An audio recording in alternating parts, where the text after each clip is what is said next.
Whoa, whoa, whoa, whoa, whoa, whoa, yeah, we are in the place to be.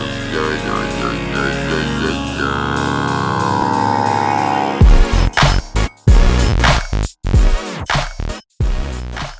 yeah, Ladies and gentlemen of the internet, welcome to the very first episode of Random Fanatics. This has taken a very long time to set up, but we're finally here and we're hoping to bring this very special vidcast to you, podcast slash video vidcast to all you guys and girls out there.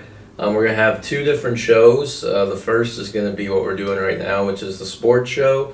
And the second is going to be kind of more like an entertainment, free-flowing, other stuff that we kind of want to talk about on here.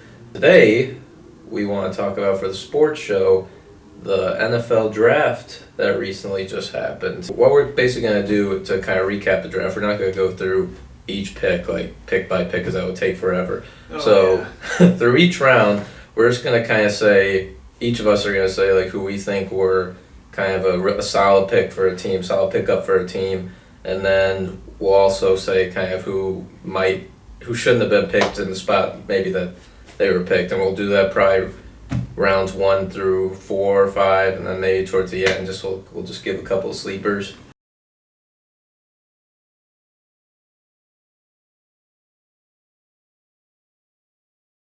I'll let you go first. So who do you think from the first round was, I don't want to say best pick, but who do you think in your eyes is definitely going to be able to help a team next year?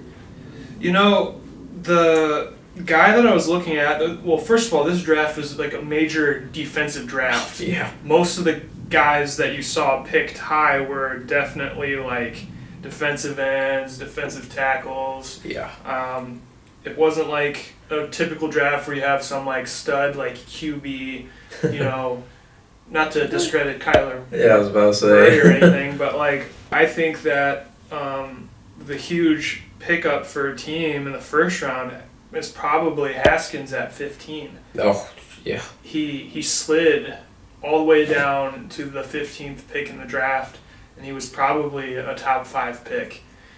Yeah. And he landed right where I feel like he needed to be, which was Washington, who is in desperate need of like a superstar QB, just a stud athlete. Yeah, especially after what happened to Alex Smith last year.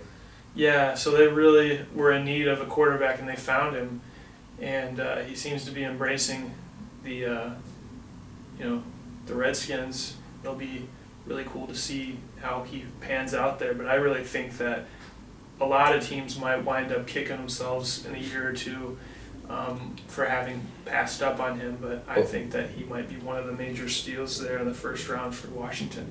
I think with that pick, I can kind of tell who your not so good pick in the first round is going to be if you go that route. It could very well go back to the QB situation with New York, right? Yeah. So New York picked a quarterback too. They picked Daniel Jones. Meme I saw on the internet is that he seems to look like someone who would, act as Eli Manning if they were to make a stunt double. A stunt double of him. So they went and picked a Eli Manning lookalike to kind of fill the void, so to speak. Yeah. I'm not sure what to make of that just yet. People are saying early that it was a huge mistake. You never know, though. Yeah, you really don't. So there would be something to watch. It could wind up being like an Aaron Rodgers who sits for a little while unless they decide to throw him in the fire early, like they did in New York actually last year with Darnold.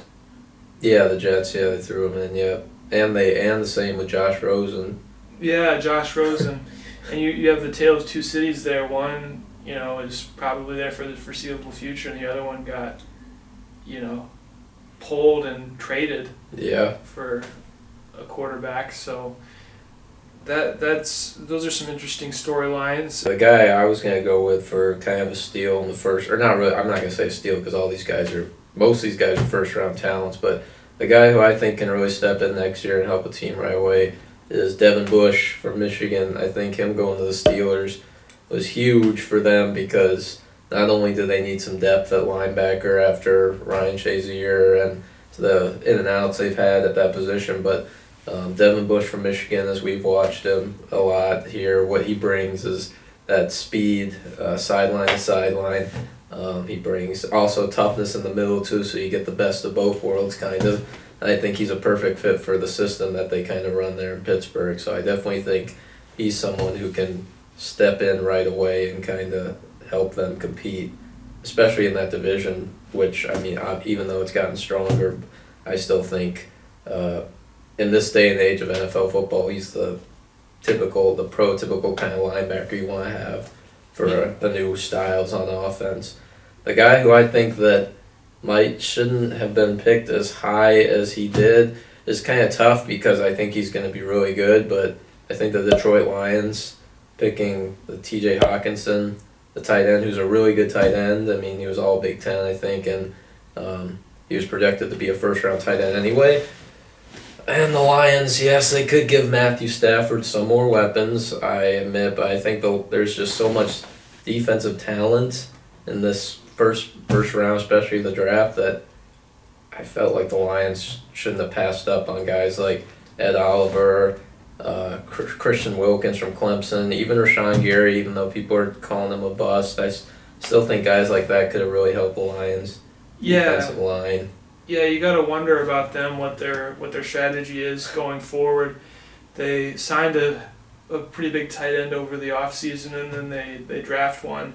So it looks like they're really kind of, and I think they drafted another one in later rounds too. So it seems like they're really trying to push that position, you know, buff it, so to speak. Yeah, and I guess I'm not really too surprised because their coach, Matt Patricia, comes from Patriots, who, as we know, are usually key on the tight end position. Yeah, they had the best one to play. With Gronk, and I mean, even though obviously Aaron Hernandez didn't really pan out, he was still solid tight end. So I mean, yeah, they might run a few sets where they put two out there. Yeah, 2 or 3 maybe. This cornerback with Rock Ya-Sin. Rock Ya-Sin. Rock Ya-Sin. Sounds like a type of shoe. Yeah. Or Irv Smith, IRV. Irv? Yeah, Irv. This guy from Stanford, JJ Arcega-Whiteside. You gotta love the hyphen last names. Then you got Greedy Williams. Yeah, Greedy William, Debo Samuel. Uh-huh. So there's a lot of cool names, I think. We missed Montez Sweat. Oh yeah, in the first round, yeah, Montez Sweat. It's an appropriate football name. To round it all out, I want to ask you, who you think is, we already kind of mentioned it, but which teams do you think had the best picks, and which teams do you think kind of dropped the ball a little bit?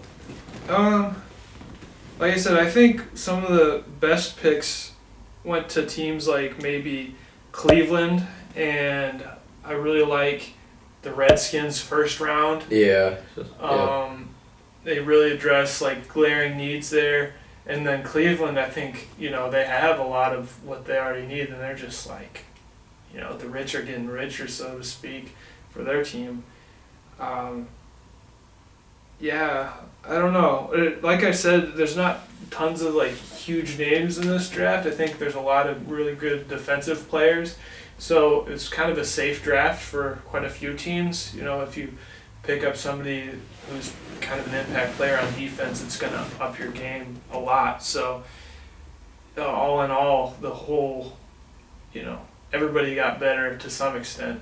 But yeah, I think the Redskins definitely benefited at quarterback. So I'd say teams that I liked from the picks I saw were, I agree with you, Washington. I also like Seattle's. I think Seattle made a lot of solid picks. And even though I'm kind of iffy on their first round, I think Green Bay, I like most of the picks Green Bay made, maybe just besides the first one. Last question, you think Kyler Murray starts? Oh yeah. Game 1? Who else is up there with him? Like, who do they have? I'm not sure. I just thought maybe they bring in like a veteran or something and he'd maybe sit for a few games or something like that. Yeah, I think that their hands are kind of tied because, you know, first of all, Rosen wanted out. So it was kind of like his spot to lose, but he didn't even want to compete for it. So he's gone, and I don't really know who They're else. back. I don't really know who their backup quarterback. Cardinals. Yeah, I'm not really sure who their backup QB is. Yeah, I'm to be not sure. honest with you. Yeah, I'm not sure who you think has a better career in their situation, Kyler Murray or Dwayne Haskins. I would have to say Haskins, dude. Because, I don't know, you just look at him play and you see the stats in college, like, he's so good. I don't know why he fell so far, Yeah. but he seems like he's going to be in a position where he can succeed. He's not going to a team that's just, like, completely in trouble. Like, Yeah. he should succeed there in Washington. So if I had to go between the two of them, I would pick Haskins. And you know what? If I had to choose between Murray and Rosen, I actually might take Rosen. Yeah, I wouldn't say that's a bad one. I think if Rosen gets his act together and starts to just focus on football and takes it seriously, I think he can be actually really good. I think he'd be like an all-pro quarterback. Yeah, he's an extremely talented guy. Yeah, he just got some things to work on. Just got to sort things out. Yeah. Yeah. So. I think Kyler might be better this year in his rookie year because he'll have more opportunities, I think. But I kind of agree with you. I think Haskins down the line will be the better quarterback overall, I think. I think that'll wrap it up here for this first episode. Thank you guys so much for listening in. We're really excited for football now. we're definitely really excited for football. We're excited to see all of these guys, new faces, new places, and we'll see, in the end who takes home the rookie of the years in each division, each side of the ball. And we'll make sure to recap that as well when that happens. So for now, we're signing off the sports show, and peace. Random Fanatics. Catch you later.